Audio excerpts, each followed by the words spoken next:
guys, my name is Alex Kimani, and if you are new to this channel, kindly subscribe and share. This is what you should be doing in the duration of 50 minutes in your day instead of watching useless movies and videos in the social media. Have you ever opened YouTube, TikTok or Instagram, ending just to watch one video, only to realize nearly an hour has passed? It is a habit many of us share. And while entertainment has its place, spending our spare time on content that adds little value can prevent us from reaching our personal and professional goals.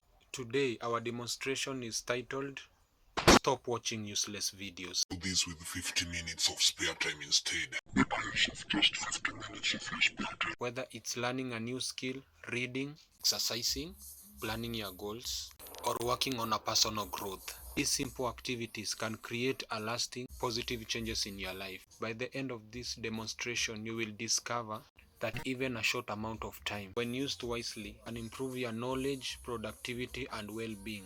Let us begin and learn how to turn wasted time into meaningful progress. As you watch, I encourage you to pay close attention to the practical ideas and strategies shared in the video. Ask yourself this question: am I using my spare time wisely?